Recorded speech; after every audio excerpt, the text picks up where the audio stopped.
What's up, Schmoedown fans? Welcome back to another episode of Beyond the Schmoedown. I'm former Star Wars champion Andrew Dimalanta. And I'm Star Wars competitor Nicki Dimalanta. At least we can get you to still say that. It's just feels weird. Yeah. So, spoiler alert. For those who didn't watch Versus on Friday.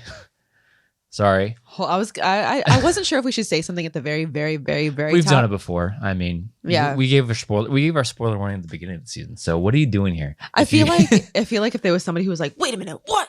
It would be like, bro, it's your show. Like, yeah, it's either gonna be one or the other, and it's always said at the top. So, but yeah, I thought about that. I was like, yeah, but yeah, it's hopefully everybody saw it. We'll get into it. Yeah, we'll most definitely get into it because obviously, if for the new people that are coming to hear our reactions about my match against Thomas Harper, we'll get to it. We usually go. I mean, if you're new here, we usually go in order of how they debuted throughout the week. Yeah, unless one of our matches happens at the beginning of the week, then we call an audible. We call an inaudible, and we throw it back to the back. Yeah. Go ahead and hit that fan because gonna get hot in here. Yeah, I mean, it already is hot in here. Florida. Am I right?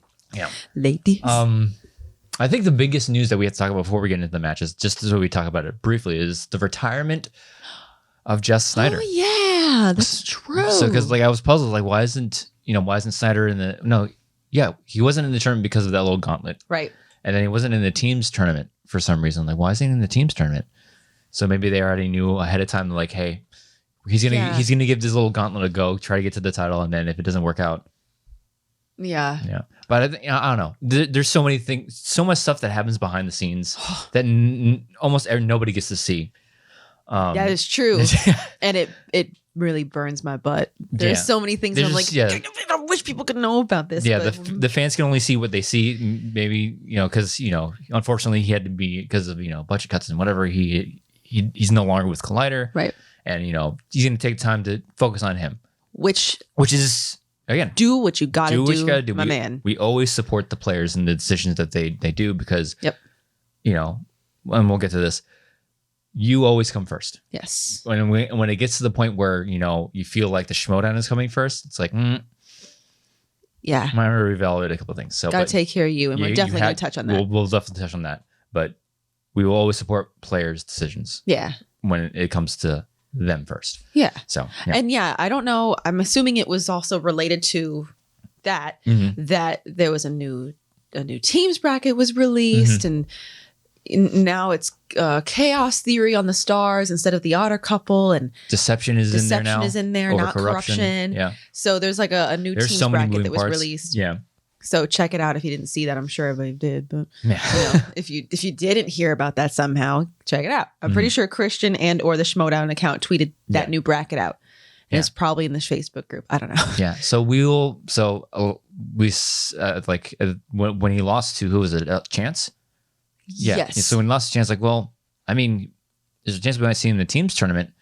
But I guess that's the season because he wasn't in. It's that's Jeff's season, and then we've come to find out it's that's his career. And it is. It's he could come back. People come back, but you don't know. We don't know. We don't know. But as of right now, when you hear the name Jeff Snyder, what comes to your head? The Patriots. Yeah. One of the best to ever play the game. I mean, his luck wasn't as good as in singles, but you still put him in one of the greatest to play the ever game because of that run with the Patriots. His legacy is too great. He was he's been in the league too long. Yeah. He has a double-digit record, win record, which is insane. And correct me if I'm wrong, he's the only teams competitor to ever won the belt with two different teams. Correct me if I'm wrong. I'm pretty sure that's accurate, and that speaks for itself. I mean, that's huge. When you hear the name Jeff Snyder, you got to say, well, one of the best to ever play the game, right? So I think he's a pretty polarizing personality. I think, but I don't care which side you land on. You have to acknowledge the legacy that man has had. You have to recognize, what he's done. Yeah. For and in the Schmoedown. Right. So what a career Jeff Snyder has, and hopefully we'll see him again in some capacity. Hopefully. Maybe he'll come back. Maybe he'll take a year off and be like, I'm getting that itch again to compete. Yeah. Because that's happened before. Definitely. So only time will tell. But the best of luck to Jeff Snyder in his other ventures outside. Professionally. Take the time to focus on you because in this COVID world that we have, people losing jobs left and right and all that stuff. Yeah, you need time to focus on you sometimes. So absolutely. I do feel like there was a lot of stuff that happened this week. Maybe it was like the Jeff Snyder thing. Maybe it was the new teams thing. There's a couple other things that had to happen because of matches and stuff like that.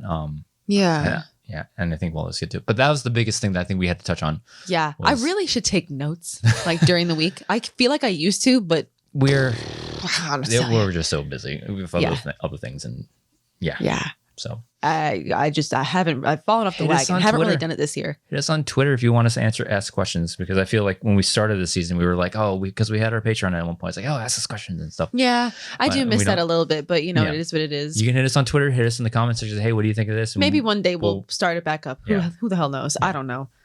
I don't know. Well, maybe we'll answer you in comments. Maybe we'll address it in the show, because we've responded to comments on the show before. Oh yeah, for sure. If you have questions, feel free. Comment section, Twitter, Instagram, duet me or stitch me in TikTok. Yeah. So I don't have a TikTok because I'm too shy. Anyway, so let's go ahead and get into like 4 matches. Yeah, so go ahead and get into the first match. So the first match is IG.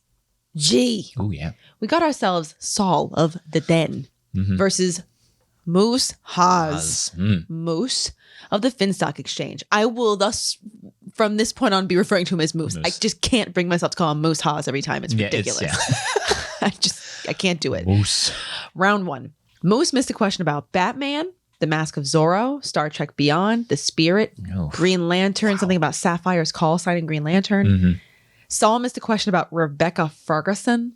They both missed a question about how 9 bombings were attributed to the Mandarin in Iron Man 3. Ooh, that was a hell of a question. Oh, that was such a good question. Oh, yeah. Can I just say, Iron Man 3, train wreck of a movie, right? By and large? I mean, not great. I mean, the more I watch it, the more I like it. I think my biggest issue with Iron Man 3 is it's so...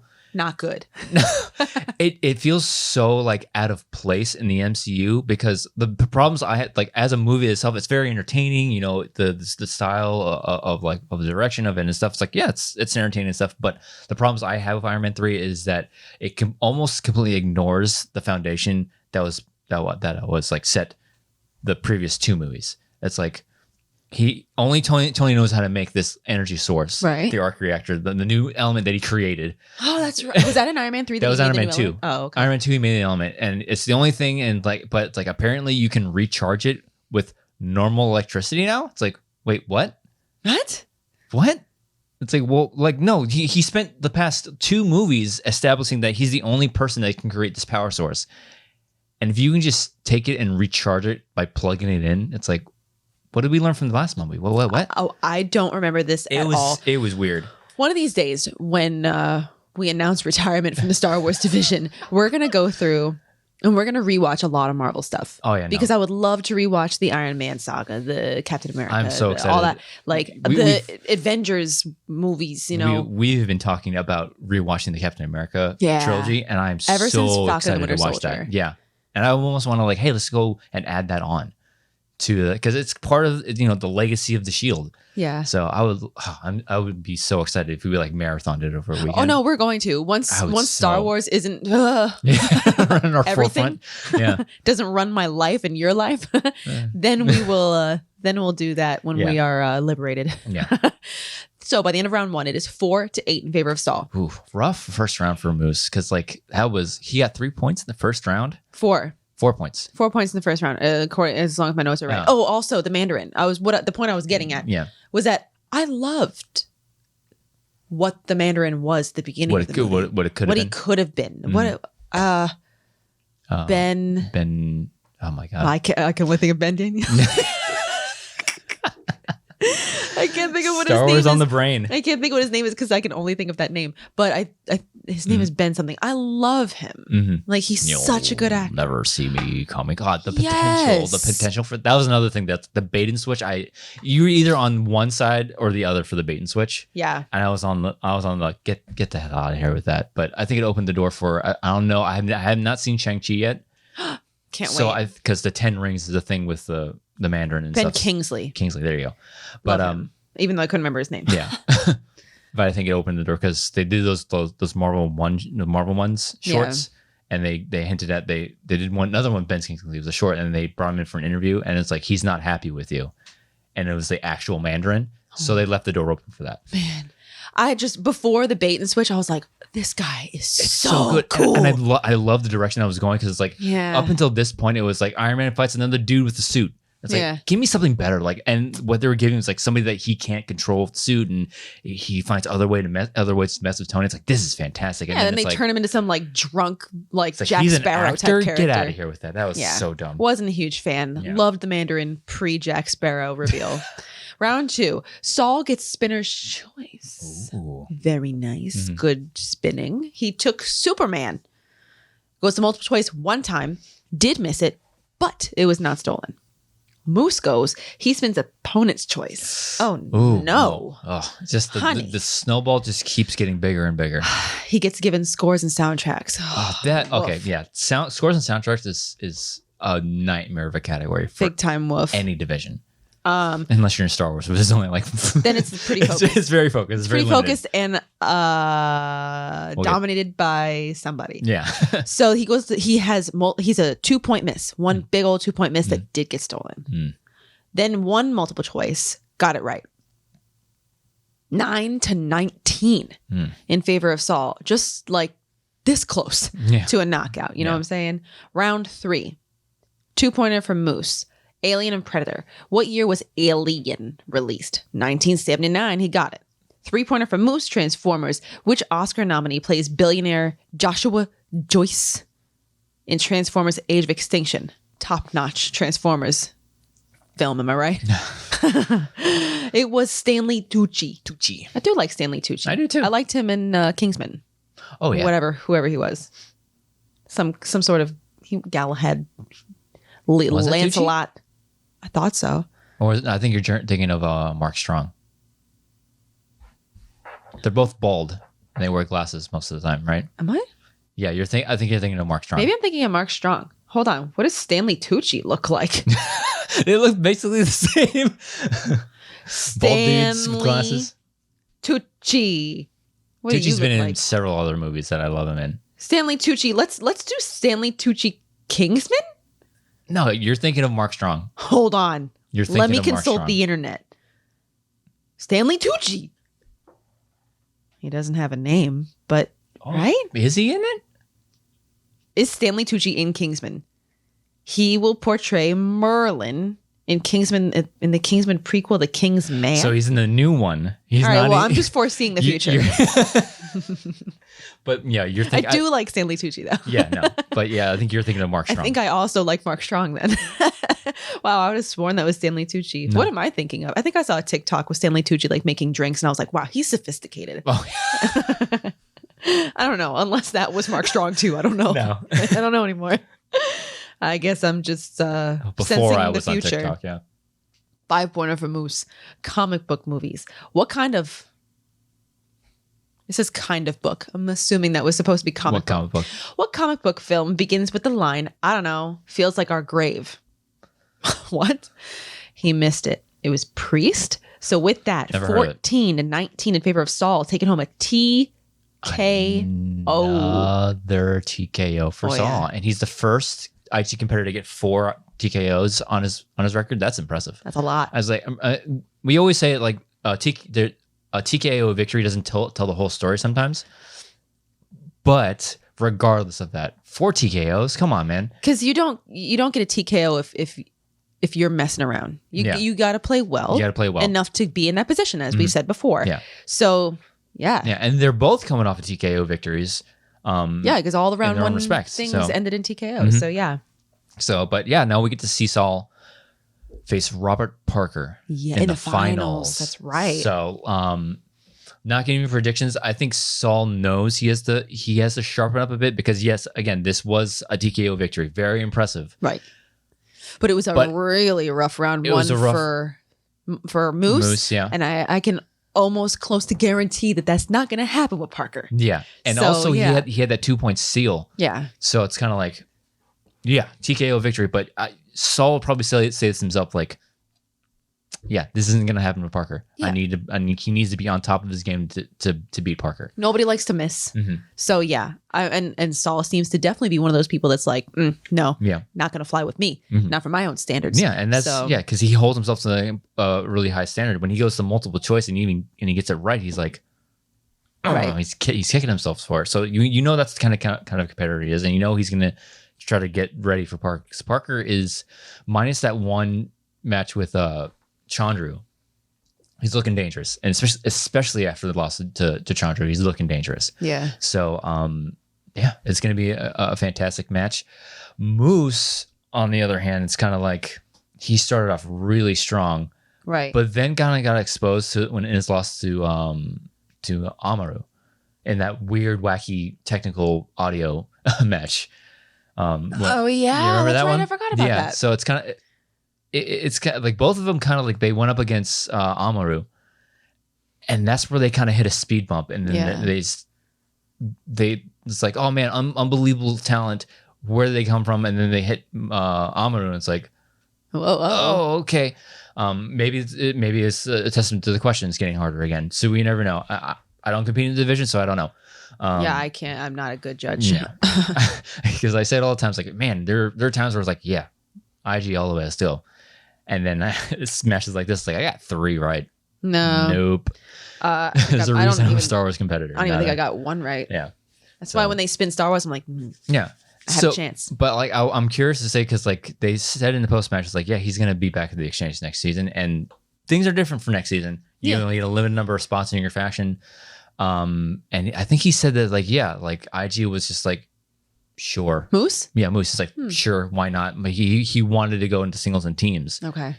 But like there wasn't enough slots. They're just getting matches in the singles and teams division was hard this season with the rosters miles long. And he said his best bet was IG to get a match. Was he the one? Wasn't there somebody on the exchange that they were like, I'm a 4th division competitor? I think it might have been Was it Moose. him? Might have been Moose. I wish that when claims like that were made, they happened, you know? Yeah. I thought there was somebody in the exchange. I could be wrong. But I thought there was somebody that were like, I can compete all 4. I'm like, okay. There's somebody else on another faction that said that too. That's what I thought. Yeah. I don't know. I don't know if it's a matter of scheduling or cold feet. I don't know. If you came in and it's like, I want to compete in all 4 divisions, it's like, good luck. Good luck getting the match, because it's hard to get a match in one division. And good luck being competitive in all 4 divisions. Yeah. The only people that I think were almost guaranteed spots and matches in 3 divisions are people that have already shown success in all 3 divisions. Chance Ellison, Mike Kalinowski, Paul Oyama. Yeah. So those are the people. Craig the Barbarian. Those are the people that have shown promise in the division. So it's like, we're not going to like take your word for it and then see you get smashed in one division. It's like, all right, let me try this division out. And then you get smashed in that division. All right, let me try that division. And you get smashed. You know what I mean? Yeah. It's tough enough with the laundry list of players that probably haven't even seen a match this season. I guess it's just up to the managers to decide.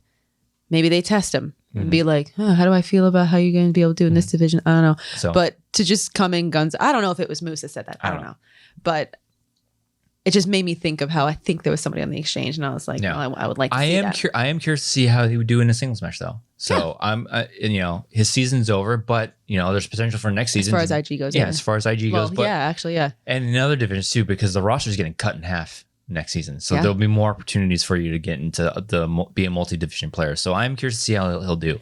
Yeah, I can't wait to see how that affects everything. Well, we'll be able to talk at length about that when we get closer to the end of the year, and we get more information about that and all that kind of stuff, because I think that's signings happen. That's going to be that's going to make things totally different. I think I think cutting the rosters down was like it had to happen. I think it's going to make things incredibly more competitive too. Yeah, but we'll talk about the more opportunities for everybody around the league. So the next match we got is a round 1 match, singles. We've got Janine the Machine of the Stars versus Eric Z-Man Zipper of Swag. I was eyeballing this match from when it was announced. Like, oh, they get to go against each other because Zipper. I've been behind Zipper. Like, man, every match he's improved. He should, yeah. And then Janine was the last 2 matches we saw her, and it's like she's finally hitting that stride that everybody expected her to. Right?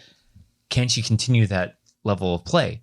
Because I'm very curious. And these two, they're former teammates, former faction mates. So it's like, I don't know. I think they said that they debuted against each other. So that's right. They did. Yeah. So history. Yeah. So there's a bunch of history with these 2 competitors, and both of them. I'm just like, let's see what they got. round one. Mm-hmm. Eric missed a question about Jeff Bridges. Challenge was issued on Raya and the Last Dragon. Oh yeah, I forgot about this. So there was a question about, that movie. And I think Eric said Raya and the Last Dragon. And I believe Janine said Raya the Last Dragon.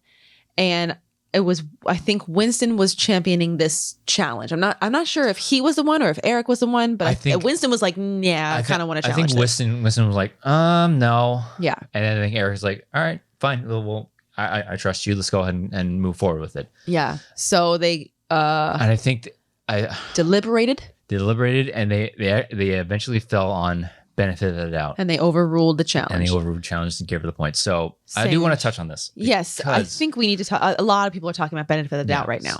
It's God. Benefit of the doubt is such a double-edged sword now. It is. It's a slippery slope when you start to go, well, they were close enough. It's like, this isn't the close enough league. Yeah. And this is one of the walking ones where it wasn't like an article at the beginning of the movie of the title, like the or a. Because it's not like it's not like, I mean, we haven't seen Raya and the Last Dragon. Heard great things. It's Raya is the girl, and then there's the dragon. It's not like Raya is the last dragon. Yeah, and I think that's where. I mean, I don't know. I haven't seen the movie. I'm not sure what the plot line is. Maybe she is a dragon. Well, the title says it all itself. Because if you were to tell me the title was, Raya the Last Dragon, it's like, so it's about a dragon that's the last of its kind. But then you tell me it's Raya and the Last Dragon. It's like, so it's a girl that's protecting the Last Dragon. That's from the title. That's what I'm getting. Right. So I don't really agree with this ruling, and I think benefit of the doubt is really crippling some competitors and points. Because where I think benefit of the doubt really comes into play is I think the very first thing you think of is spelling. Mm-hmm. Like, I know that's what we think of. Legendary misspeller here, and it's like I got very close. Like I maybe switch an I for an E, but you know what I'm saying, right? And I clearly know.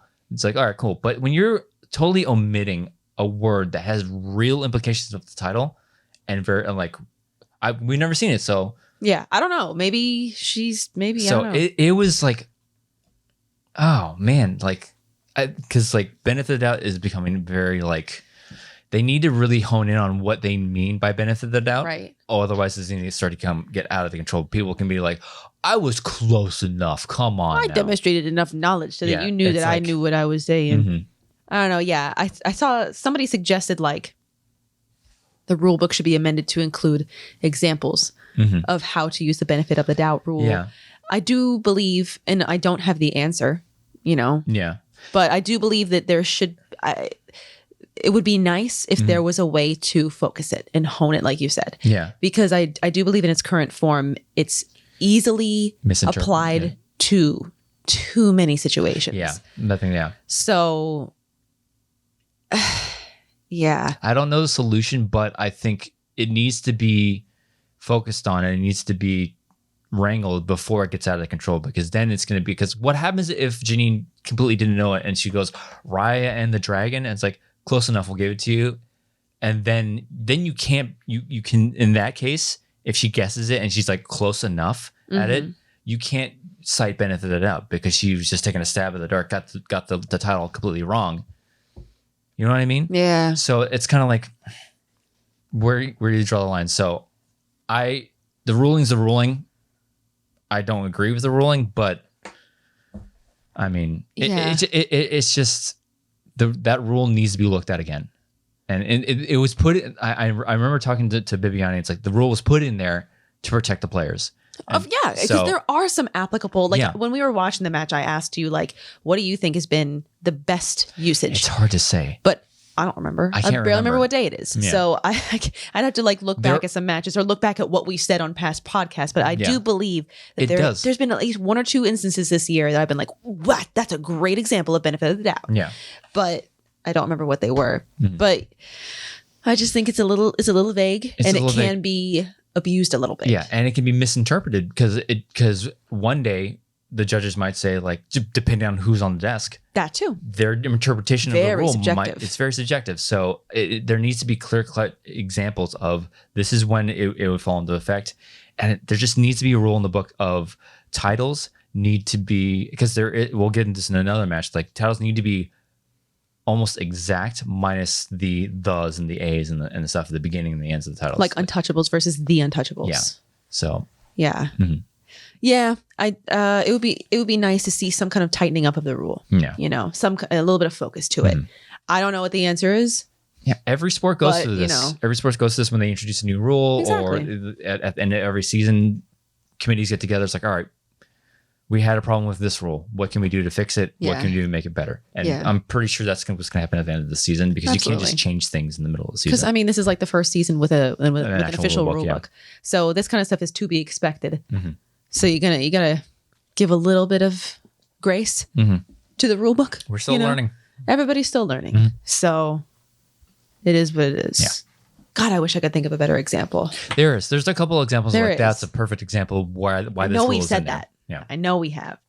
Janine missed a question about Luke Wilson and something about Steve Jobs. So by the end of round 1, it was 6-7 in favor of Eric. Tight match, man. Round 2, Janine spins away from DreamWorks Animation, gets Paul Thomas Anderson. Multiple choice twice. Got one, missed one, got stolen. Eric spins opponent's choice. He gets given classics. Oof. Rough category for most people. 2-point miss that did get stolen. Oh, that was one where he said Oliver Twist and it was just Oliver. Oliver, yeah. That's rough. See, and this is probably another example of like, benefit of the doubt. It's like, no, it's not because there's actually a literal, like, I don't know if it's a remake, but there is a literal Oliver movie. So I don't believe, because I looked it up and because I was like, I don't know. See this, and this is what I'm saying, because he could have probably been like, benefit of the doubt, but he didn't have a challenge, but But I think if he would have challenged it, I think he would have lost it. I think he would have lost it. Yeah, because there is an Oliver Thing movie, and it might have been a remake of that. I don't know.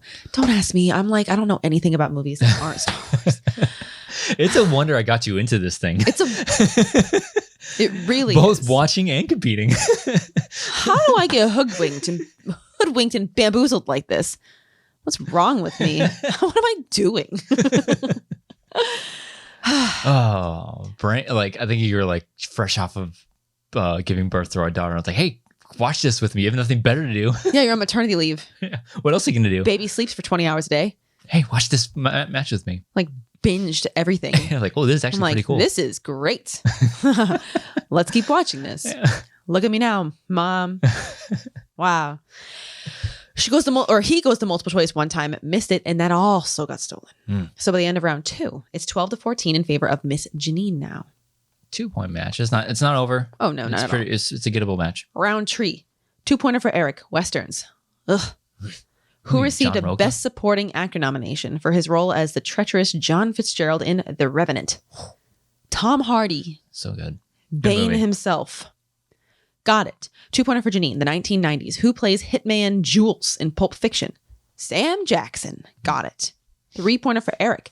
Action adventure. Jason Statham plays a hitman named Arthur Bishop in what 2011 action thriller remake from director Simon West?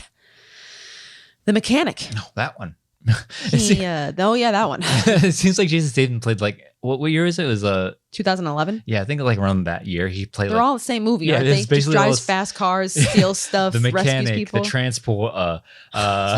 There's like they're the all Expendables. Crank. That's all basically the same. We're all just jack dudes doing espionage type stuff. It's like right around that era. Like it's like a Mad Lib. And it's like, all right, you're a mechanic that does. Your problem is. You lost your girl. You know what I mean? You know who took her? A rival gang. It's basically, it's just Mad Lib. That is true. Well, that one was The Mechanic. So unfortunately, he missed it. 5-pointer for Eric Blacksinum, who made their directorial debut with a 1997 film, Eve's Bayou. Casey Lemons. Got it. Oh, man. That was a good pool, too. Hell yeah. I remember you like, it's Casey Lemon, and he took a while. I'm like, oh, does he have it? Oh, no. And let me just interject there. I didn't know it. I Googled it. Oh, yeah, you Googled. Sorry. You consulted with the Google machine. I've never even heard of that movie. Which comes to nobody's shock at this point if you've ever listened to me talk about movies. 3-pointer for Janine. Spy movies. She's back. She back. It's either spy movies or crime movies. Donald Moffat plays corrupt U.S. President Bennett in what 1990 spy action thriller directed by Philip Noyce. Noyce. Clear and Present Danger. She missed it. So Spicy, down to her 5-pointer. Musicals, think she likes them. Mm-hmm. You'll find the song One Song Glory in what 2005 movie adaptation of a Broadway hit featuring Rosario Dawson and Jesse L. Martin? Rent. She got it. With that, 19-21 in favor of Janine, advancing to the next round. Ooh. Yeah. Oh, yeah. Yeah. Good match, as I was Great assuming match. it would be. Oh, yeah. I mean, it's not as pretty as Janine's last couple of matches, but still did really well. Yeah, got a couple get the W? Yeah. Did she get a perfect round? No. She missed. No, they both missed something. Yeah, they both. Yeah, missed her 3-pointer, missed some in the first, but got some massive steals in the second. Oh yeah. So it's a good showing. She's still hitting that stride that we all were hoping that she would. And for Zipper, it was just like that spin. The opponent's choice really nailed him. Yeah, that sucked. So I was expecting this to be a close match. And it wasn't like he got blown out. Just got a couple of things that he didn't know. Even with opponent's choice and getting stuck with classics and getting 3 points stolen, it was still tight going in round 3. He went into round 3 down 2. So it's like, if you would have told me some other match was like, oh yeah, they got opponent's choice and they miss a 2 points, they got a 2-point steal and a 1-point steal, I'd be like, that's pretty much over, right? Pretty much over, yeah. He kept it competitive. So this was a well-matched match, I believe. I was excited for it. I wasn't like, oh, I hope this one wins. I hope that one wins. Like, I would like to have seen both of them, because I feel like both of them have shown marked improvement. Oh, and such promise too in the singles division. So, I'm excited to see Janine move on. Now she awaits the winner of the Kalinowski and Paul Walter Hauser. Yeah. Yeah. So, we'll see what happens. We've seen Janine scrap with Kalinowski before. I would love to see another rematch. Yeah. So, excited for that. See how it goes. But that was a great match. And 2 nice people. Nice to be nice. It doesn't take a lot to be nice. We could all learn a lesson from Janine and Eric. Next match. We've got another round 1 singles match. We've got Brittany, the Cherry Bomb Young of the Stars versus James, the Jet White of Corruption. Round 1. New York Jet. Oof. Is that because he likes the Jets? I don't know. Or just alliteration? I don't know. No, I'm just saying like Jets fans. Sorry, guys. Oh. I haven't been watching football this season. I don't know what's happening. Gotten back into it. I don't know. You know? I just haven't watched anything this year. We watched no, wait, no, you didn't stay up to see the Boise State game. Sure did not. UCF. Oh my God. No, because you said it went until like 1:30. Yeah, because of the rain delay. Hey, we're going to be joining the Big 12 in 2 years. Cool. We're finally going to be a real team. I'm going to be a real boy. What division are we in now? We're in the American, which is it used to be the Big East, and then it lost. It's like we came into the Big East, and they rebranded it the American. That just sounds lame. Yeah, and it was the last year for eligibility for like the automatic like New Year Bowl thing. That's when we went to and we beat Baylor. Yeah, we beat Baylor when Blake Bortles was the quarterback. Bortz McGortz. Yeah, Bortz McGortz. That's right. Was he good? I don't remember. Oh yeah, no. He just got inducted to the UCF Hall of Fame. Good for him. Yeah. I can't remember. Come on, he got picked third overall by the Jacksonville Jaguars, and he took them to an AFC title game. It's hard to keep up. Got smacked by the Patriots like everybody else does. It's hard to keep up because when I was just a young lass in my undergraduate years at UCF, we didn't win anything. Oh yeah, no. We were winless all season, and so it wasn't hard to keep track. Hey, when I came in 2017, we won the Conference USA. Remember that conference? No. Oh boy, this is when we left to come into the Conference USA 2.0 in the American. That means nothing to me. 2023, we're going to be a part of the big boys. We made it. Finally. We got a legit college coach now. Oh, sorry for saying legit, but an SEC college coach. How embarrassing. the college coach that we beat in that magical season in 2016. And we crowned ourselves national champions for that season. Hey, say what you will, man. That was a magical team. That year that we went undefeated and beat Auburn in the Peach Bowl. We went undefeated? We went undefeated. We were the only that year. That's why we crowned ourselves champions, because we were the only undefeated college team in I think we earned that. Considering my freshman or sophomore year, we were only defeated. So I think we've come a long way as a football team. We figured it out. We figured out how to play American football. I mean, UCF fans, man, we will probably never have a team like that ever again. That was a magical team. Such a great team. I was born into Come the on, losses. our star linebacker had one hand.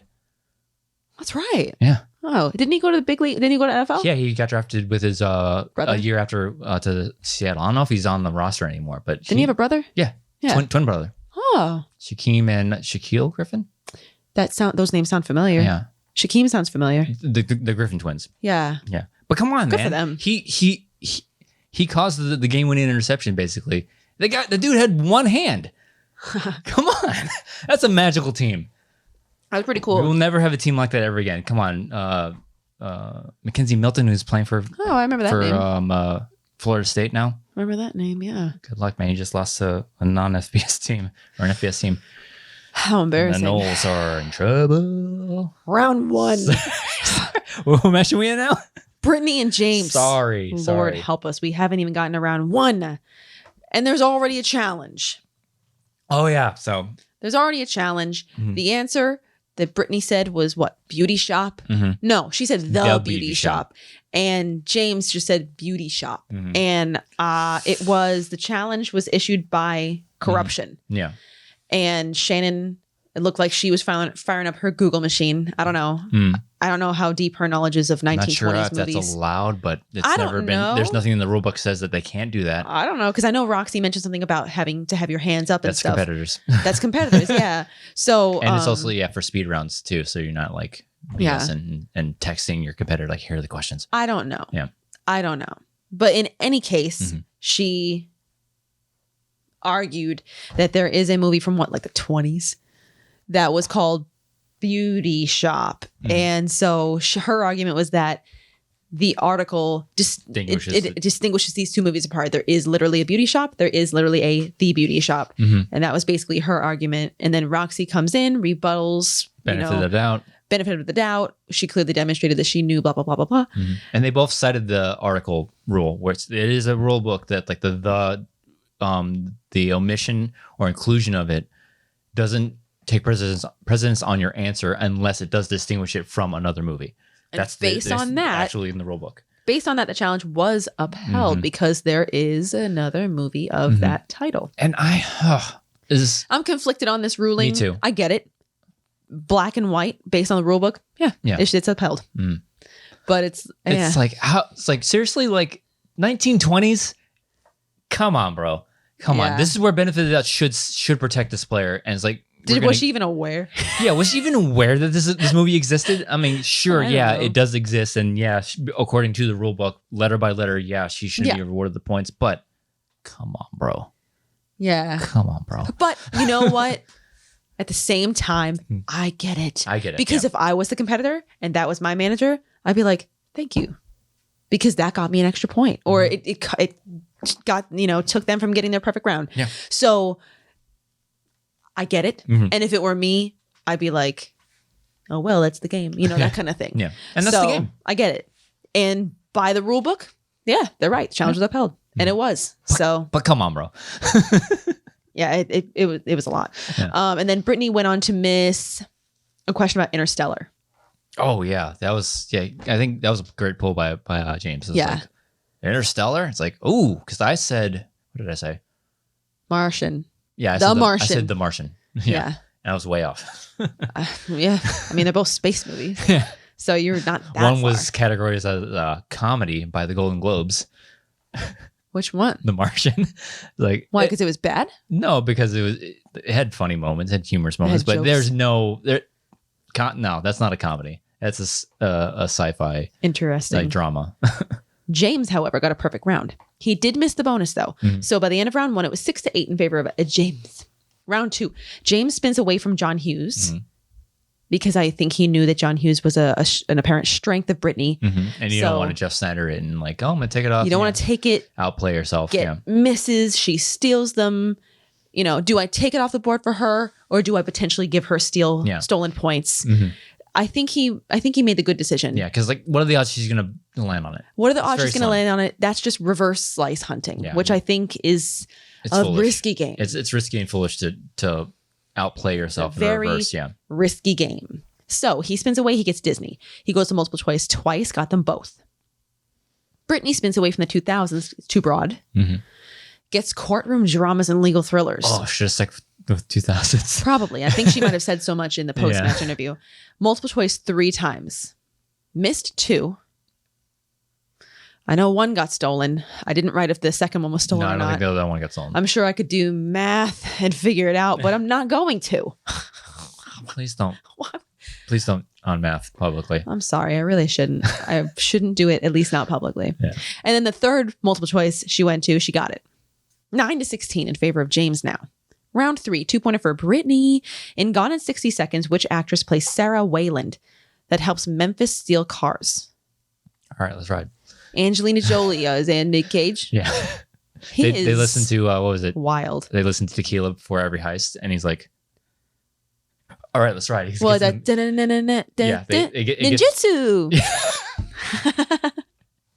Anybody out there with me? Anybody with me out there? If you are, we're automatically friends.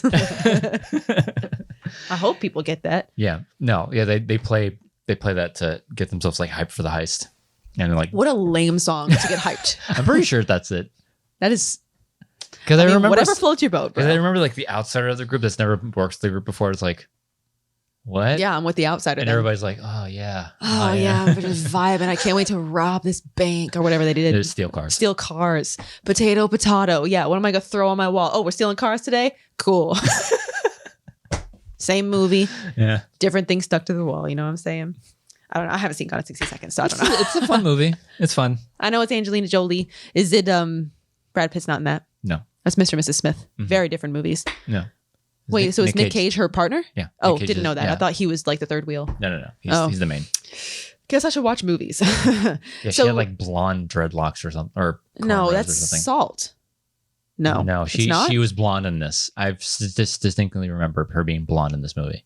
What am I thinking of? Girl Interrupted. She doesn't have blonde hair in that movie. Know. She just has messy hair. Mm-hmm.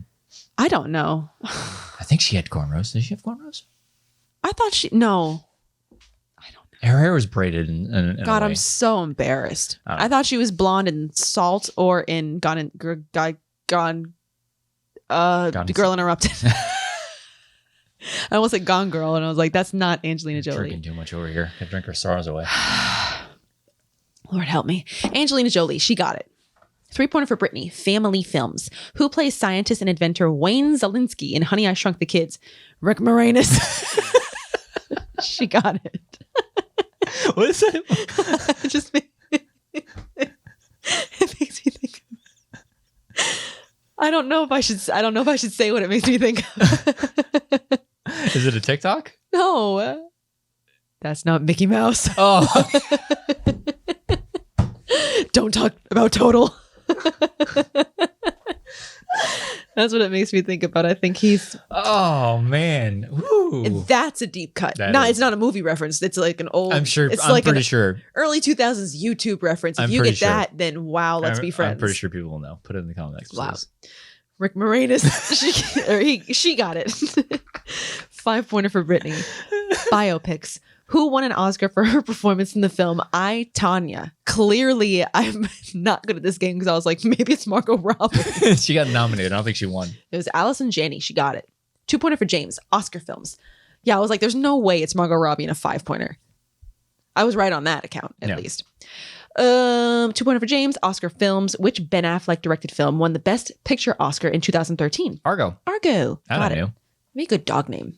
Argo? Yeah. Be cute. Yeah. Yeah. Next dog? No, I think because it sounds like a boy name and we're girl dogs. Yeah, I think we agreed that our next dog will be named Daisy. Cute. I mean, it depends. You gotta. Yeah. Their names gotta fit them. Yeah. It was automatic. Our first dog. It has to be Indiana. And that name fits her very well. It does. Remember when she used to conquer trees and go on adventures and we'd sing the Indiana Jones songs to her when she did it? She was so tiny. Such a cute little pup. Big. She was that big. Now she's a big old dog. Yeah, mischievous dog, but still a beautiful. She's a good girl, though. I love her. She makes me so happy. Good dog. I wish there was a way to get her on the show, but she's a doofus. So I'll tweet it. I'm sure. Follow us on Instagram and Twitter. We've tweeted. Oh, God, the last time I posted on Instagram was the draft. Really? Picture of you and me at the draft. Oh yeah. How embarrassing! Wow. Like not this season, but last season. Whenever you got drafted to the exchange. That was last season. Yeah, that's the one. Feels like forever ago. Jesus. It was forever ago. That was pre-COVID. Yeah. That was like the December before. January. Before COVID. It was January. Was it? It was in January. The draft before was. COVID. Yeah. Yeah. Mm-hmm. Wow. Crazy. Mm-hmm. Well, not before COVID. You know what I'm saying? Yeah.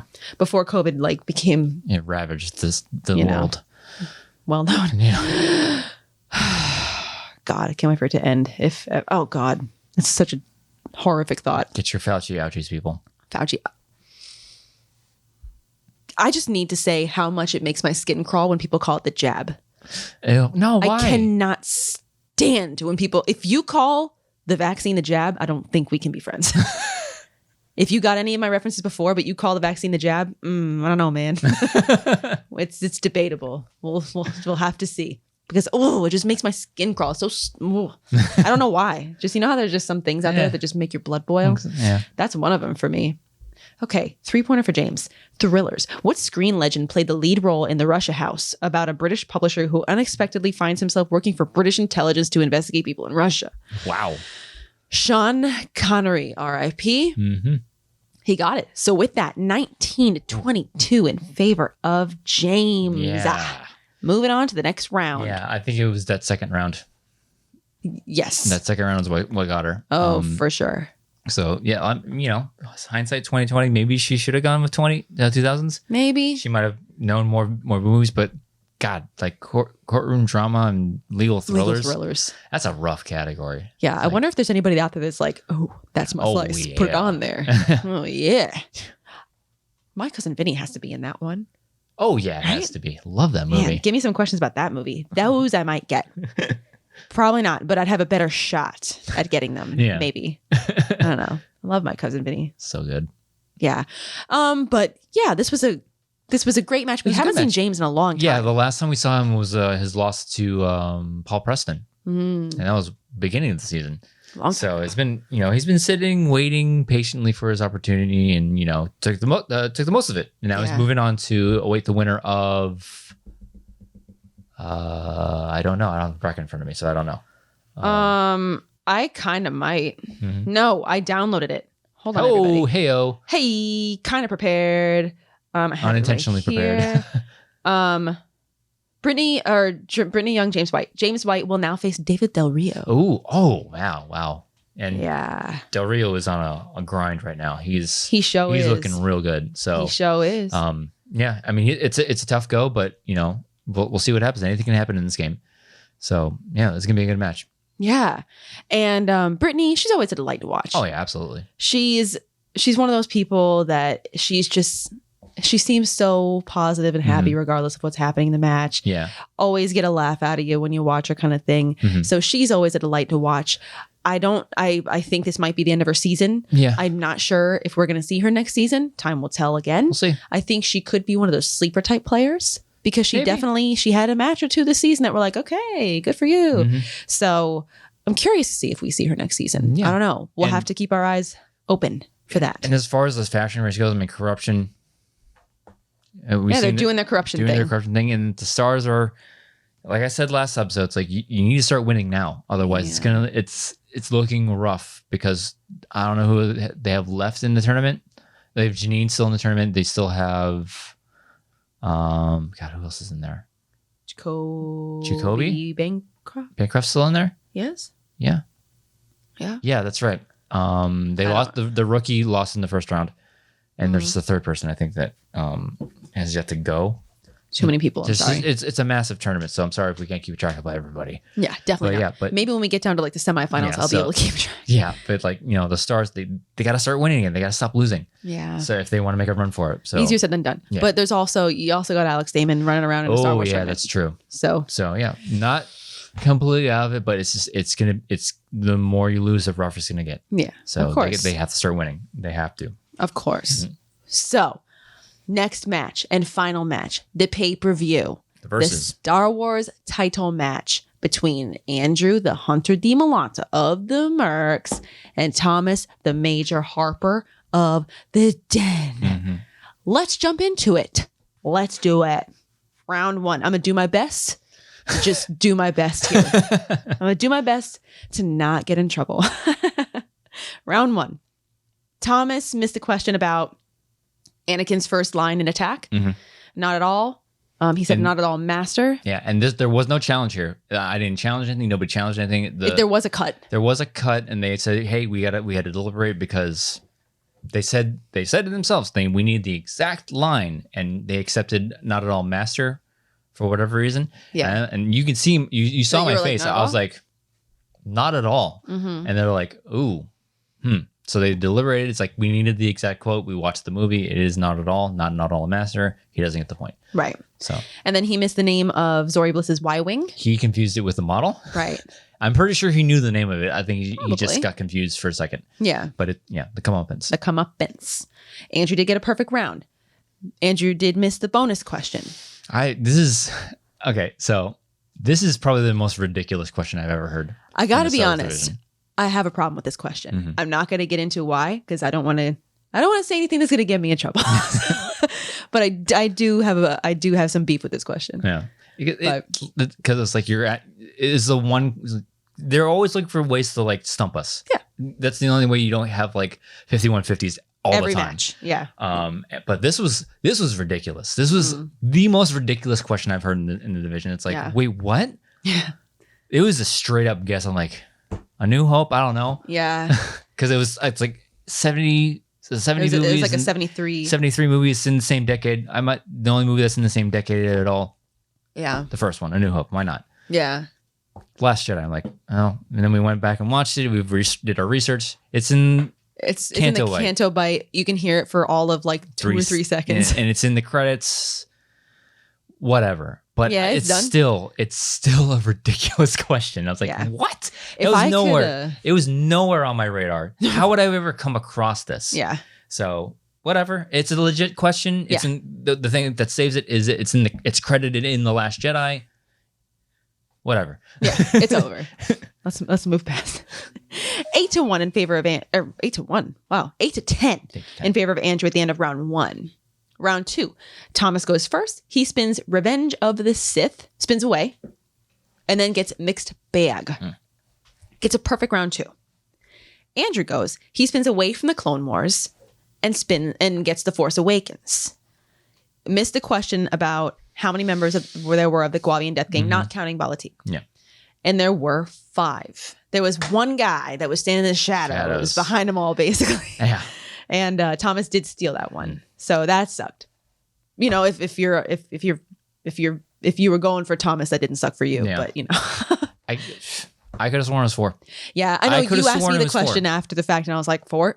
Yeah, because I ran the scene in my head. I was like, okay, he walks in, and there's two sets of dudes. It looks symmetrical in my memory. I was like, 4. Yeah. He walks in, guys move out of the way. There's 2 sets of them. There's 4 of them.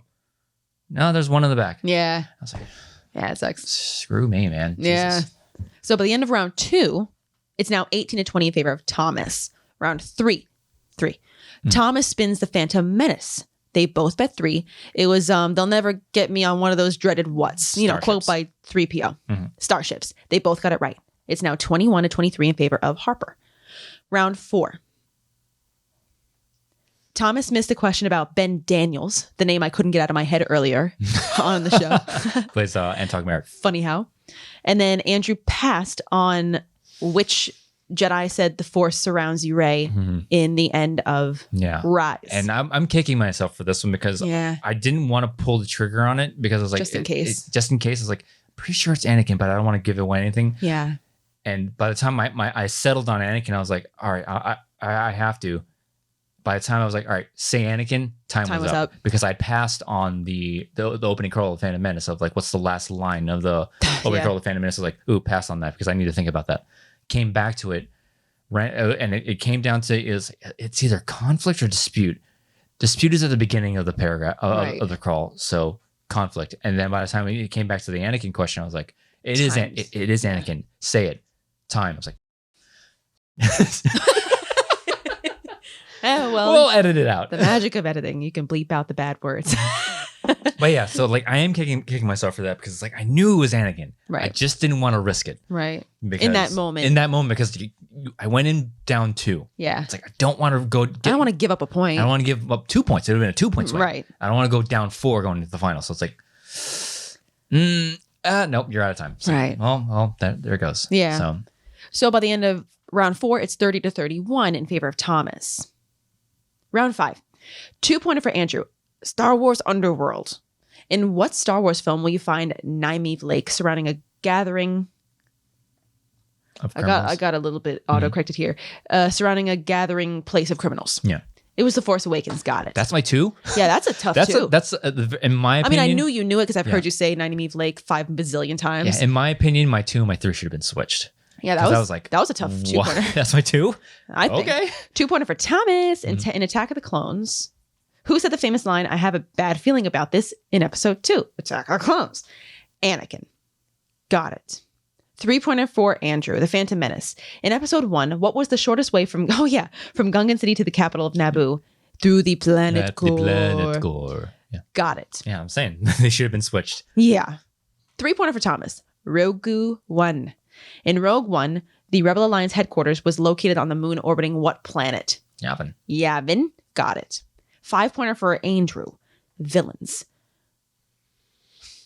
Okay. What species is the assassin Zam Wessel? A Clawdite. Big. Got it. Meaty. Claws. 5-pointer for Thomas. That's how I remembered it. 5-pointer for Thomas. The Force Awakens. In The Force Awakens, after capturing Han, Chewie, and Thank you. Finn. Yeah. Thank you, because I got autocorrected. Han, Finn, and Chewie, yeah. A stormtrooper reports with... Wow. Yeah. I got really autocorrected here. They report to a commander that they have the targets in custody. What is the name of the commander? It was TK-338. He did get it. So with that, 40-41 in favor of Thomas, the new Star Wars champion. Congratulations, Thomas. Oh, yeah. Congratulations. I mean, you deserve it. You made undefeated all the way to a title match. Rough match. This wasn't... I mean, it sucks to lose by 1. And because looking back on it, there were several different places I could have made up that 1 point. The bonus. Yeah. I could have checked down because I was so sure it was 4. It's like, yeah, it's 4. Yeah. And then it turns out it's 5. Oh, missed one guy. I think I'm really upset with myself with the Anakin thing because I knew it was Anakin. Didn't pull the trigger. That would have sent us to sudden death. Right. So there's so many opportunities to make up that 1 point to send us to sudden death.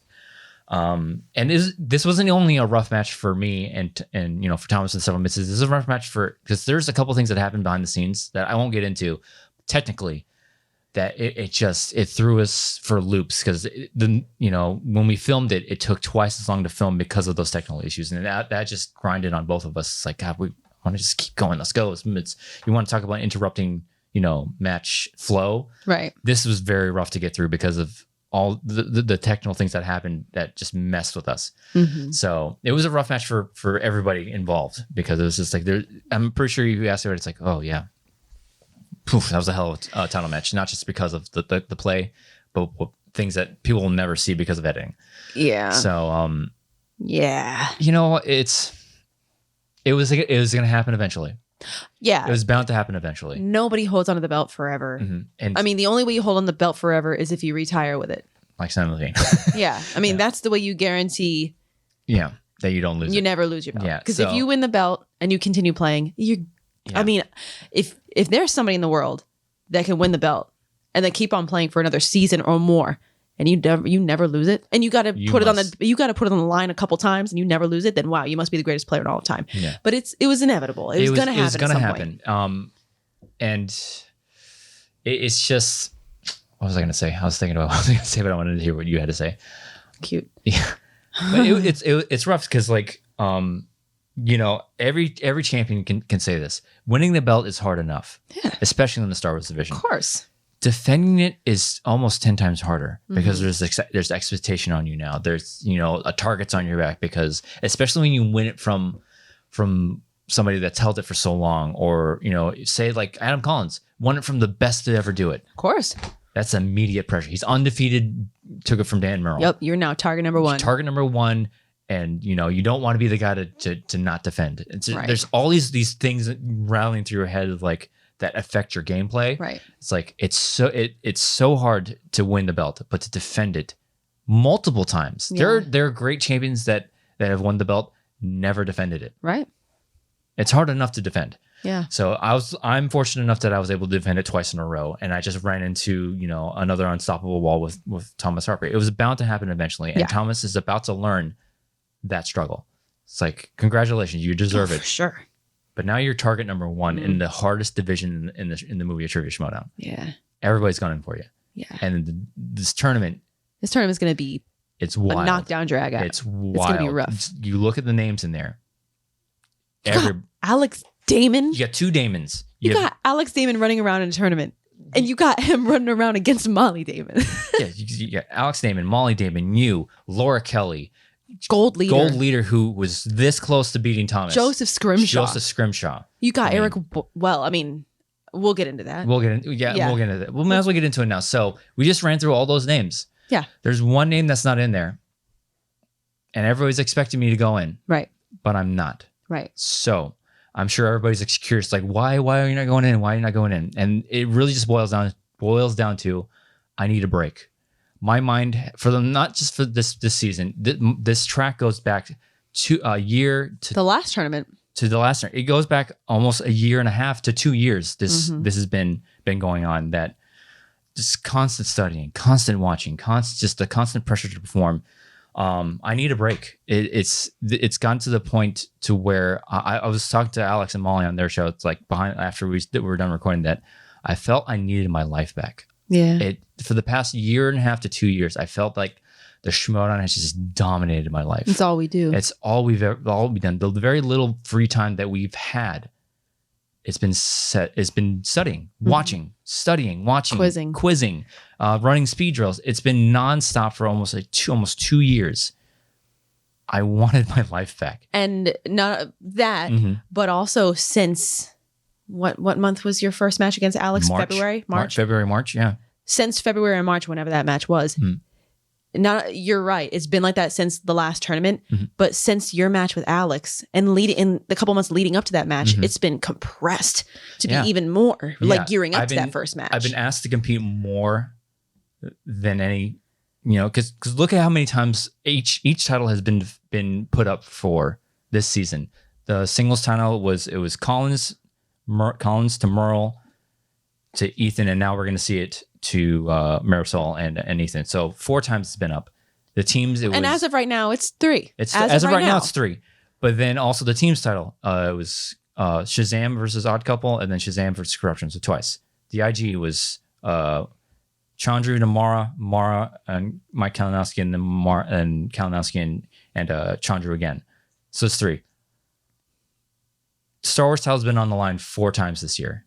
And I've been in every single one of those matches. Exactly. That's the key. So, and it's like, it felt like... and all those other 2 and 3s in the other divisions, the belt has changed hands. Not one person has not competed in every single one of those. Right? Except for Shazam. Shazam and Mike. But that was 2 times. Yeah. You've competed in every single one of these. So... And within a span of months of each other. Months. And against... top tier against Alex Damon twice and Laura Kelly. The go to the Star Wars tournament and one of the people who's considered to be one of the very top performers in the Star Wars division. Another one, the rookie phenom, who eventually just took it away from me. Exactly. So it's been exhausting. And I told Christian this is like, I'm exhausted. I'm exhausted and I'm not even the one. I'm so tired. I wanted to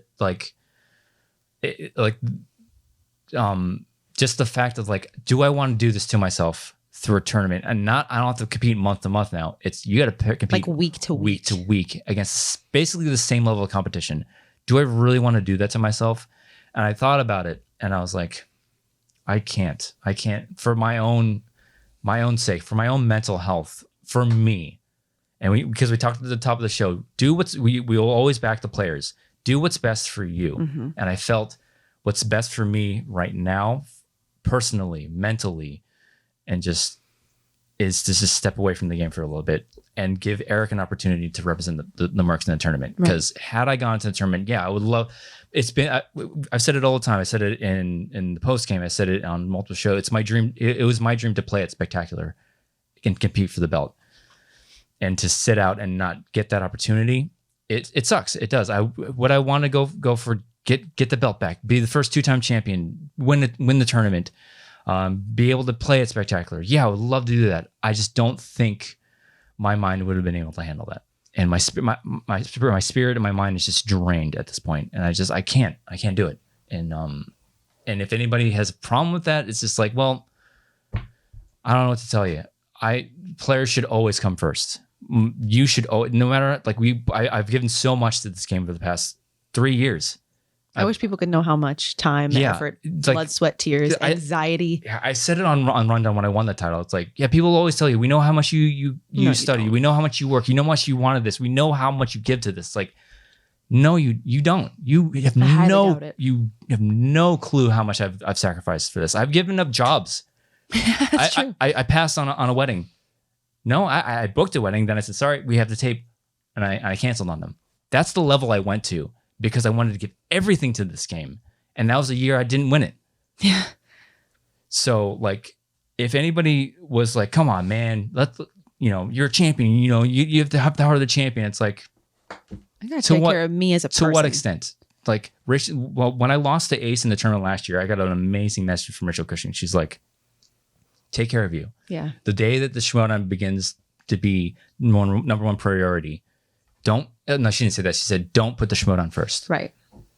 Don't let it rule your life because she said, trust me, you will regret it. You don't want the Schmoedown to be what drives your life. You don't want that to be number one. Always take care of yourself first. And I feel like at this point, that's what I'm doing. Because had I gone to that tournament, I would have hated myself. I would never forgive myself, especially if I would have lost. Yeah. Then it's down because I don't want to go down because I seriously, that loss to Ace last year was so. That was rough. It was rough, and I almost went down.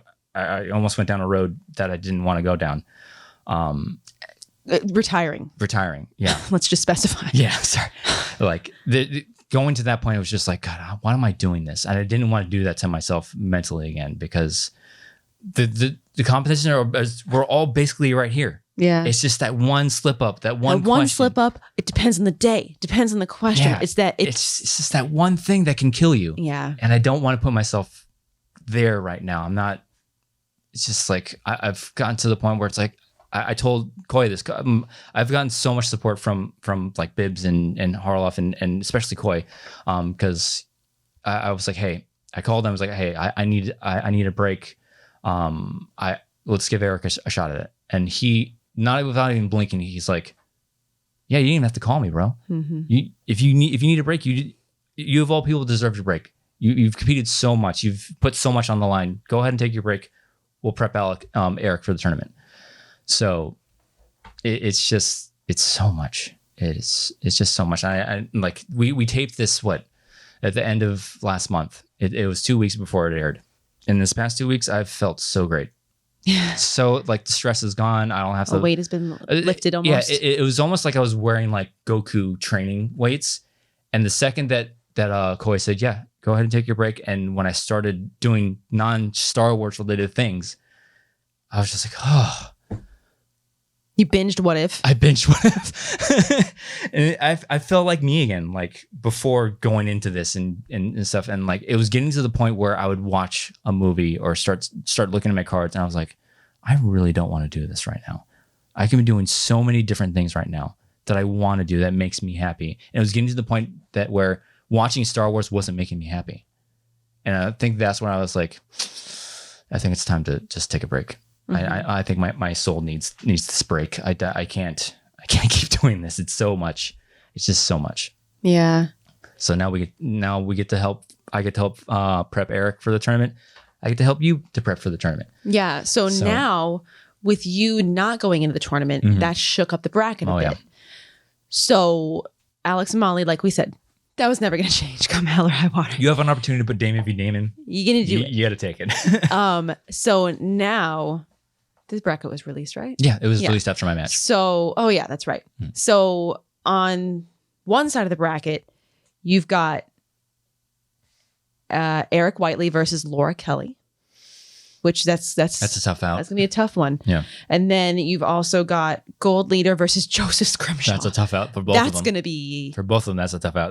Wow. I don't think there is any one of these matches are easy. Yeah, but like that Gold Leader Scrimshaw match has like like that's got overtime written all over it has a feeling of like when I went against him in the tournament. Yeah. It's like, it can very well be like that. Yeah, and I feel bad because last year after you beat Joseph with the overtime, that was an epic match. And I remember, didn't he say something about just give me a rookie I can slap up on? Yeah. Okay. You got a rookie. You gave him a rookie, but I don't know if this one we're going to be able to slap up on. It's the guy that went to the finals of the first tournament.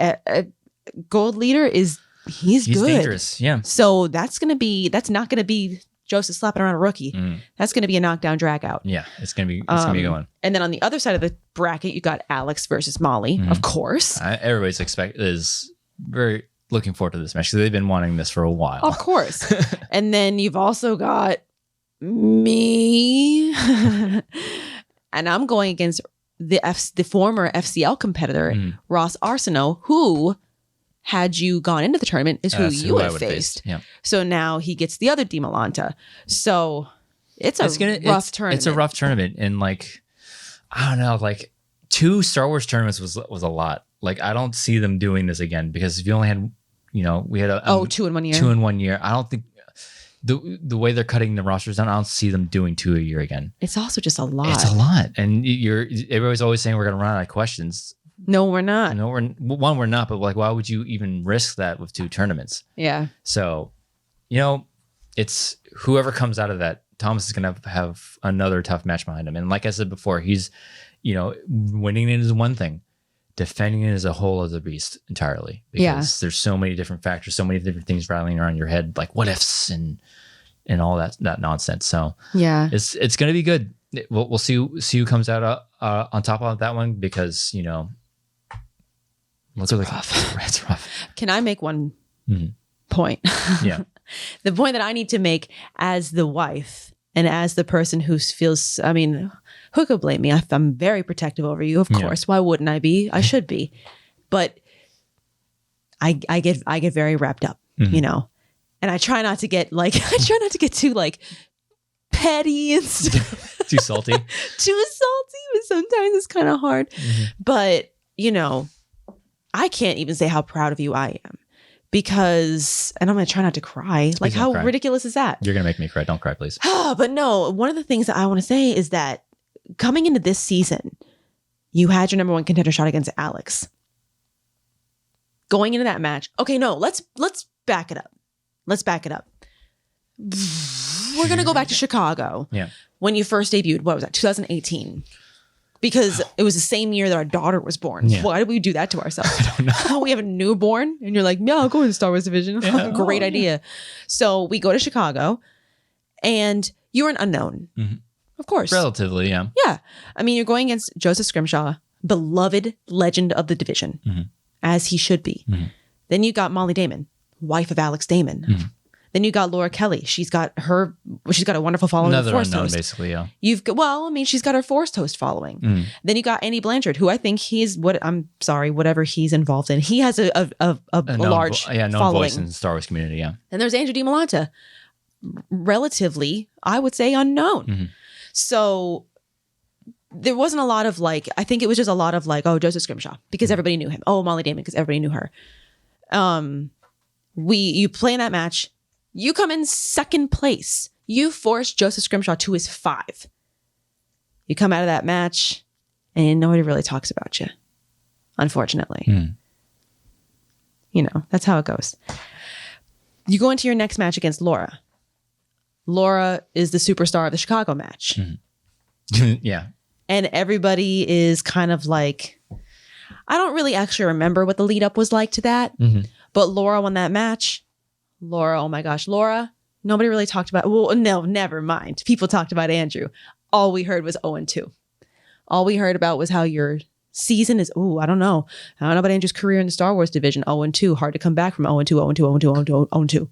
Heard that 5 bazillion times about how your future in the Star Wars division, shaky 0-2. Then what happens? Next year we go into the Star Wars tournament, the first Star Wars tournament.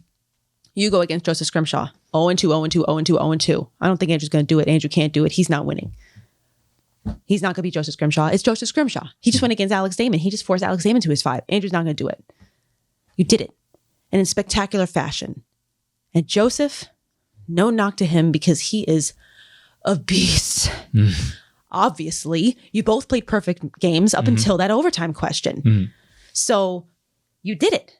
And then you do it, and it's still, but Joseph's still the better player. Andrew got lucky. Andrew shouldn't have got that challenge. I don't know. He got lucky. You go against Molly. The Tidarium situation. He shouldn't have gotten that. And Molly's going to win because Alex Neiman. Andrew's not going to do it. You do it. Then you go against Ace, right? Yeah. Yeah. Yeah, he's in the final. I don't remember what polls looked like, but Ace had a lot of talk behind him because he was that tournament darling. Went from a play-in match to the finals. I don't really remember the lead up, but unfortunately, tough loss. Crushing loss. Crushing loss. Crushing, heartbreaking loss, yeah. Oh, see? Told you. Andrew. I don't know. Then you get your number one contender match because you did well. Title match. You did... Oh, my bad. Yeah, I go directly to title match. Because of how well you performed in the tournament. Then it really starts. Andrew's going against Alex Damon. All we heard was there's no way he's going to do it. He can't do it. He can't do it. He won't do it. He won't do it. And he did it. And then it was, wow, he got lucky. There's no way he's going to do it again. Lightning doesn't strike twice. He'll never do it. Then you did it. In impressive fashion, I might say. Yeah. And then you're going against Laura. All we heard was he's not going to do it. Laura's too good. He's not going to do it. I have to validate myself with a win. And then you did it. And then you go against Thomas. Shockingly, the polls on Twitter, finally, you've lost like almost every poll leading up to this match, saying everybody's saying you're going to lose. Shockingly, you actually won those polls. And even in it's weird that happened in the polls because all I heard was that Thomas is going to win. And then Thomas wins. The match hasn't been released to the public thus far. So I'm not sure what's going to happen, when that happens as far as, fan reactions and whatever. But regardless, I know there's going to be a lot of trash talk and, see, I told you he wasn't going to do it, blah, blah, blah, blah. Nobody can take away what you've accomplished. Everybody said that you beating Alex was impossible. You were never going to do it and you couldn't do it. And guess what you did? You did it twice. And then you beat Laura, which everyone said you couldn't do. So all I say, and I know it's ridiculous that I'm crying. I know it's ridiculous that I'm crying. But that's how passionately I feel about this. We put everything into the Schmoedown. We put our hearts and souls into the Schmoedown. And that's why we have such strong reactions. I feel like we should cut this. Yeah, well, yeah. But that's why we have such strong visceral reactions to the Schmoedown. Because we put so much into it. And we care so much about it. And we love it. And we're passionate about it. We put a lot of work into it. But nobody can take away what you've accomplished. Everybody said you couldn't do it and you did. So if there's anybody out there that says just another champion, he was, I thought I heard people say fake champ, which is ridiculous. And at this point, if anybody can say that about you, their opinion isn't worth our time. Because that's a ridiculous thing to say considering what you've accomplished. Everybody said you can. Well, I shouldn't say everybody because there have been some people that have been in your corner since day one. Suge, I don't know if you listen to the show. Suge Knight's a real one. He's a real one, but not everybody. That's not fair to say. But the majority, so many lot, people. Yeah, and she's saying the majority, but a lot of there's the loudest ones are the ones that we don't like to hear. Yeah, and the opposers are the loudest ones. But for so long, all you've heard is that you can't do it. And you did. And I'm so proud of you for that. Yeah. Thank you. And nobody can take that away. Yeah. So while at this point, I know one of the things on your goal list was to be Star Wars Player of the Year, to go to Spectacular. Yeah. At this point, we're not going to Spectacular. And his Star Wars Player of the Year is probably going to be Thomas. Pretty much out of the window. There was people saying Player of the Year, but with this loss and the fact that I'm not in the tournament, I think Player of the Year, Star Wars Player of the Year, I think those are out the window. I don't think they're shot in hell that I'm getting even. I might get a nomination. I would like to think you'd at least get a nomination, and that's fine. Yeah, the biggest goal was to take that belt, and you did. Yeah, well, I will say this: regardless of how this match went, like, would I like to tie Alex's record of 4? Who wouldn't? Who wouldn't? It was a very tall task. It was such a tall task to do. Like, I was like, that's so hard to do in 1 year with a level of competition, with how often I'm competing. It was bound to happen that I was going to lose it eventually. Because think about the Star Wars division, and this is nothing, no reflection on Alex, but think about the way the Star Wars division was a couple of years ago. The belt was on the line once a year. Yeah. I wonder what your reign would have been like had you only had to do it once a year. You had to do it every other month. Yeah. It's a lot. It is a lot. But like, coming into this season, the goal, I think, coming into the Schmoedown as my career, my number one goal was take it off of Alex. Right. From the very beginning, I had always felt, I mean, there are other competitors out there that said that, that's my task to do. Of course, that's all everybody would say. Everybody should say that. I felt in my bones, coming into this league, coming into this division, I had always felt that is my destiny to take it off Alex. I don't want, after every loss, I was like, I texted, I would DM Alex like, please hold on to that belt because we're destined to fight for it. Yeah. I mean, after the loss to Ace, especially after the loss to Ace, I was like, please demolish him. So, because it's no longer a matter if I'm going to get to you. It's now a matter of when I'm going to get to you. Right. So after that loss, I was like, please just beat Ace because it is from day one showing like that's my destiny to take it off of Alex. That is nobody else's. No matter what anybody else says, that was my destiny. And the fact that I was able to do it and then retain it, it's like, well, that's my spot in the history books. Well, no matter what you say, it's like, who was the one to take down the tyrant? Who was the one to take down the unbeatable champion? Who was the one to do the impossible that nobody said I could do? This guy right here did it. So, and we said it after my first match with Alex, like, nobody can take that from me. I'm the one that did that. Yeah. So no matter, there are plenty of people out there who want to crown Thomas Harper the greatest to play in the division ever after one win, after one talent shot. Thomas is a fantastic player. He is an amazing competitor. Let those words not get minced. Yeah. Thomas is amazing. Yeah. I mean, he's won Dragon Con 8 zillion times. Yeah. And he's 5-0. 5-0. That's no easy feat. He's a fantastic competitor. Obviously. So I just want it to be clear that we're not trying to say anything like that. But if we're going to talk about greatest of all time, it's still Alex. At this point. I think I would argue at the division right now, after this loss, top 3 in this division, Alex Damon, Andrew Dimalanta, Thomas Harper. Those are the 3.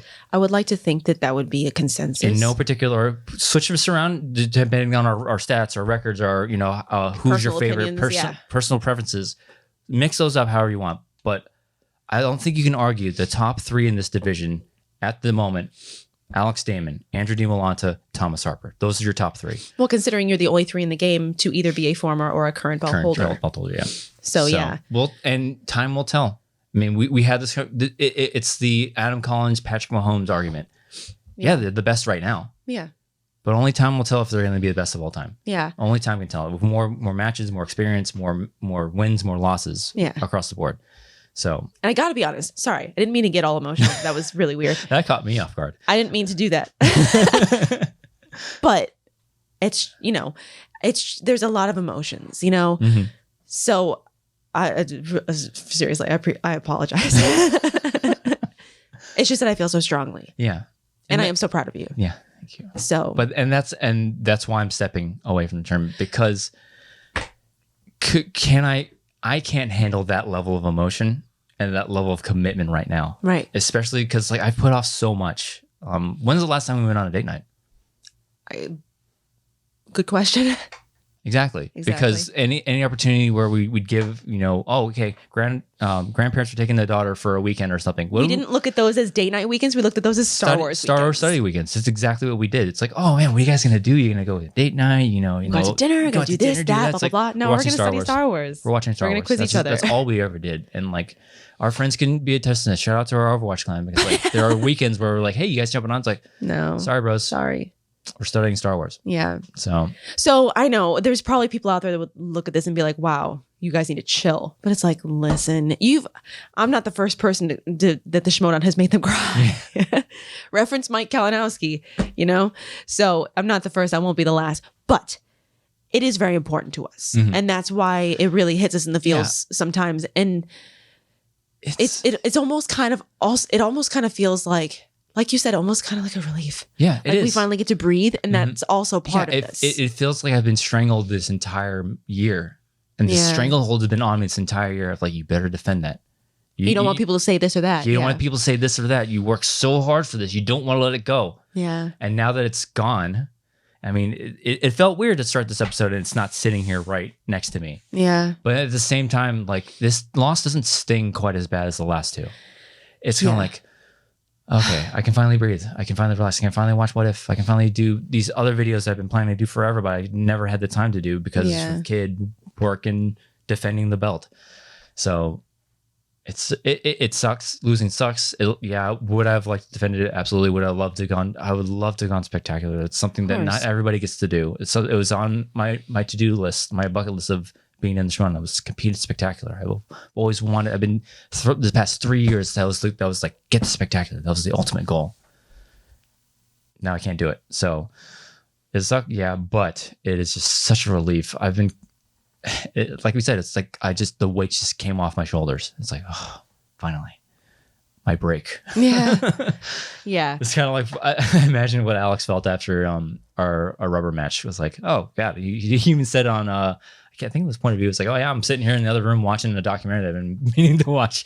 It's like, yep, I finally know what that feels like. It's a lot. We just we put a lot of time and effort into it, so that's why we just get so passionate about it. Sorry about that. That was weird, but we'll see how this tournament goes because it's a rough tournament, and we'll see how far you get. I would love, but I don't know. I'll hold off on because I don't know exactly what my path is to the belt again. I imagine it's shorter than the tournament. I would hope. We'll see. I defended it twice, so because Chandra defended once and he went to automatically to a number one contender match. So I'm hoping that's what it is. Time will tell. Time will tell. Maybe who knows who I'll face, but the next opponent it'd be just the same. But I need my break. Yeah, definitely. I think I deserve a break. I think you do. Yeah. So I think we both do, but especially you. Yeah, but you don't get to break because you get to face Ross in the first round. Ross from the FCL. Mm-hmm. Yeah, it's very weird. Me sitting in the room watching Star Wars and you are not. Yeah, I feel like you're not watching it with me. I feel like Luke on Octo right now. Like, go away. Yeah. And like I ask you questions and I like feel bad. Yeah, like I'm watching What If right now. Go away. Yeah, Andrew's in a little bit of exile right now. Yeah, but that's okay. It's a little bit of a mental break. Yeah. But yeah, so how this island to die. Oh god, that got really dark really fast. Choked on some water. Anyways, how do we recover from this? Let's talk about what's happening next week. So let's look at the good old schedule. God, I'm really sorry. That got weird. Hey, okay. It shows everybody how much we care and how much work we put in because, like we said, you don't know. You have no idea what we put into this. It's a lot. And I just get so protective over you. Yeah. Like when people talk trash about you, it takes every part of my body to not like, whoa, just I feel like I should probably delete. I've gotten over this loss a lot quicker than you have. You have. Mama don't play. Thomas is very deserving. No, he is. Thomas is amazing, and I can't wait to meet him in person. And if it has nothing to do with Thomas at all. It's just everything to do with everybody else. The emotions just rushing out from the fallout of a loss like this, So that's all it is. I'm sorry. I'm so sorry. Okay, next week we've got a singles tournament round 1 match between Adam, the Coyote Collins of Corruption, versus Peggy PG Gubbins of the Den. Rough go, Peggy. Yeah, but you never know. Yeah, we've seen crazier things happen. With Adam Collins in a singles match. Yeah. So there's no guarantees. Yeah. And then Wednesday we have a TBD versus TBD of the Star Wars tournament round 1. Mm-hmm. So it's a round 1 Star Wars tournament match. Mm-hmm. Then on Friday we've got Brennan Meyer, the kid, Meyer of the Quirky Mercs versus Jacoby Bancroft. Trying to think of his name. Deal breaker? Is it a deal breaker? Yeah. That's the one. Jacoby the deal breaker Bancroft keep track of the Stars in a singles tournament round 1 match. And then Friday we have Mike the killer Kalinowski of Corruption versus Paul Walter Hauser of the Usual Suspects, singles tournament round 1. Then Friday the 17th, we have that singles title match pay-per-view. We've got Ethan Big Time Irwin of the Usual Suspects versus Lady Justice, Marisol McKee of Corruption, going for that big old coveted singles championship. Marisol trying to make history. First female of color competitor to win the singles title, and Ethan going for that first defense. Yeah. He's, 2-time Schmoedown champion, just hasn't defended. Like I said, winning it is one thing. Defending it is a whole other beast entirely. Look at the IG belt. Yeah. And how many times has that been defended? Could this mean, the singles title is just that that curse of the non-defending is shifted over to the singles title? We'll see. We'll see what happens. Ethan is having an amazing year. He is. So we'll see what happens, because that, so since it's being filmed at the Cantina, you don't get It got filmed today. Yeah. As the day that we're filming. So yeah, you don't, Marisol's only competing in the digital format. That's true. So you don't get the comfort of digital. So you gotta go into the buzzer round. You gotta go live audience. So we'll see what happens. I'm excited to see the outcome. Will history be made, or will Ethan defend? Yeah. So excited to see. Either way, it'd be great. Either way, it's great for the Schmoedown. Oh yeah, can't wait to see it. Mm-hmm. It's gonna be a big one. It's gonna be a rough one, I think, because 2 powerhouses of the singles division. Absolutely. That's what we got for next week. Absolutely. Sorry it got weird. Don't apologize for your feelings. Anyways. I feel my feelings, and I feel them strongly. Loudly sometimes, and not sometimes very subtly. But I'm not loud. No. I apologize for that. I'm not super loud. No. Anyways, well, extra long episode for you guys. Excellent discussions, and words were had, emotions were had. Yeah. Great episode. So with that, we'll end here. Star Wars competitor, Nicki Dimalanta. It's never going to not be weird. Where can they find you online? You can find me on Twitter at Dimmy, DIMMMYYY. As for me, you call me on Twitter and Instagram at Drew Dimalanta, DIMALANTA, on TikTok at Drew_Dimalanta.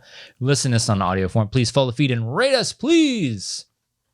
And if you're listening and watching on YouTube, like, comment, subscribe, click the bell icon in the lower right-hand corner, seeing we do things on YouTube.